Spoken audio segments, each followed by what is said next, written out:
नमस्कार दोस्तों। आज हम रुचिरा भाग 2 के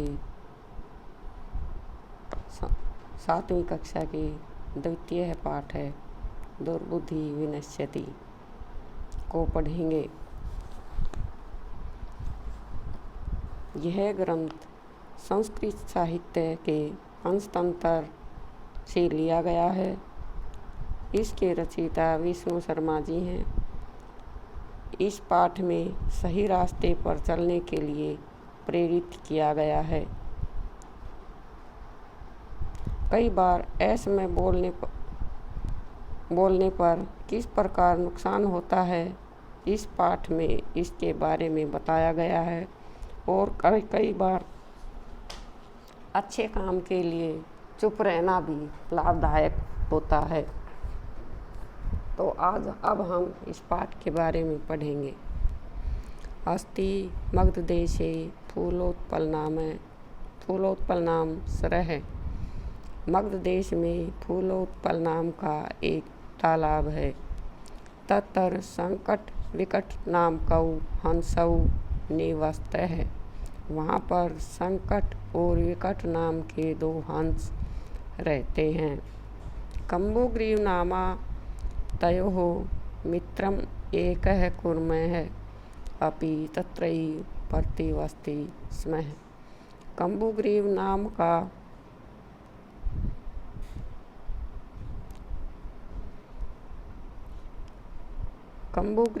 का उनका एक मित्र कछुआ भी वहीं पर रहता है। कथय एकदा धीवराः तत्र आगच्छन्। एक बार कुछ मछुआरे वहाँ आए।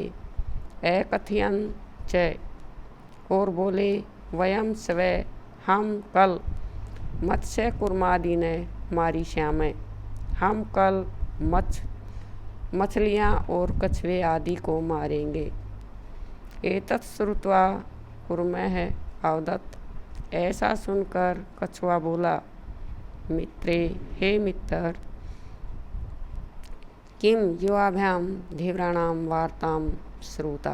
क्या आपने मछुआरों की बातों को सुना है। अधुना अहम किम करोमि। अब मैं क्या करूं। हंसौ अवदताम। हंसों ने कहा, प्रातः यद उचितम तत्कर्तव्यम। सुबह जो उचित होगा वही करेंगे। कुर्मः अवदत्। कछुए ने कहा, माँ एवं ऐसा मत कहो। तद यथा अहम अन्यम हृदम गच्छामि तथा कुरुतम। सुबह जैसे मैं दूसरे तालाब में चला जाऊं वैसा ही करो। हंसौ अवदताम। हंसों ने कहा, आवाम किम करवावे। हम क्या करें। कुर्मः अवदत्। कछुए ने कहा, अहम भवद्भ्याम सह आकाशमार्गेण अन्यत्र गन्तुम इच्छामि। अहम मैं भवद्भ्याम सह तुम दोनों के साथ आकाश मार्ग से अन्यत्र गन्तुम इच्छामि दूसरी जगह जाना चाहता हूँ। हंसौ अवदताम। हंसों ने कहा, अत्र कै उपाय है। इसका क्या उपाय है। कच्छपः वदति।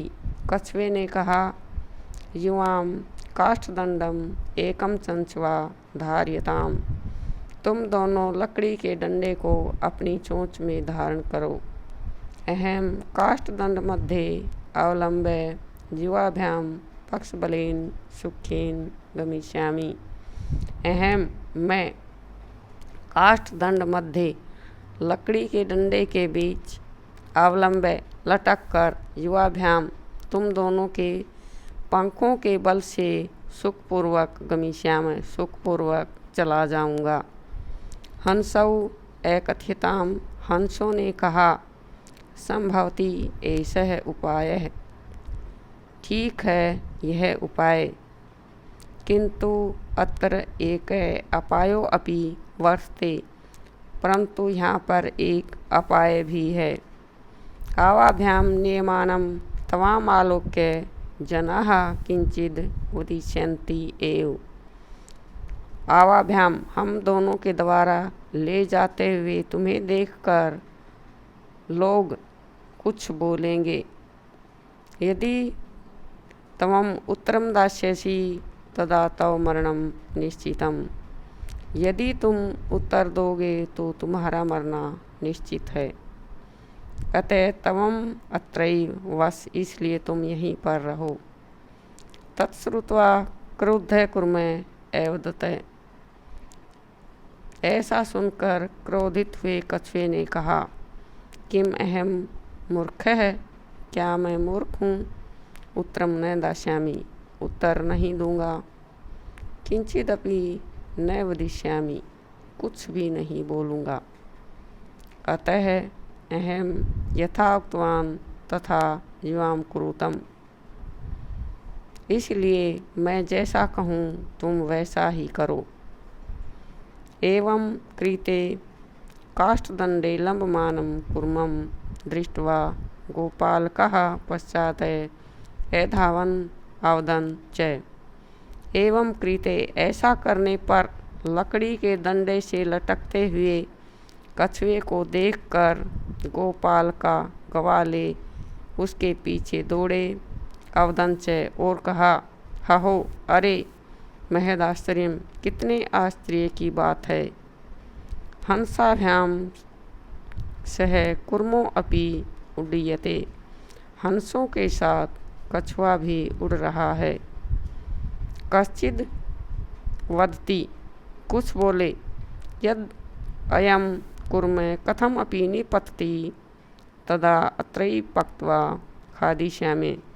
यदि यह कछुआ किसी प्रकार गिर जाता है तो मैं इसे पकाकर खा जाऊंगा।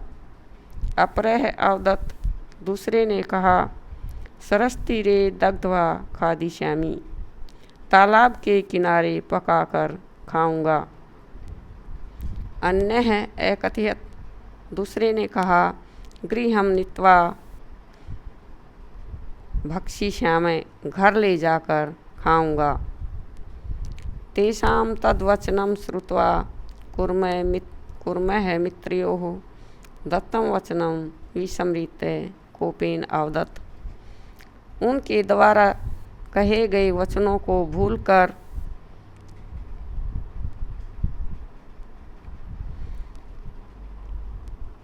कछुआ क्रोधित होकर बोला, यूयं भस्म खादते, तुम राख खाओ। इति वदनेनेव कुर्मः आकाशात् पतितः। ऐसा बोलते ही कछुआ आकाश से गिर गया। गोपाल कई मारितस्य, और ग्वालों के द्वारा मारा गया। अतः उक्तम, इसलिए कहा गया है, सुहृदाम हितकामानां वाक्यम यो नो अभिनंदति स कुर्म इव दुर्बुद्धि काष्ठाद् भ्रष्टो विनश्यति।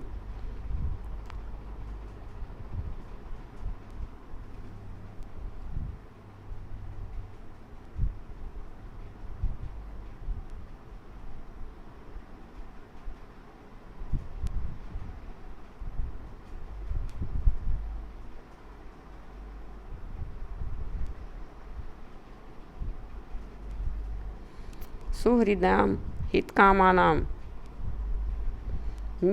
हित चाहने वाले मित्रों के वाक्यों का जो अभिनंदन नहीं करता, वह कछुए की भांति, वह दुष्ट बुद्धि वाले कछुए की भांति लकड़ी से गिरकर मर जाता है।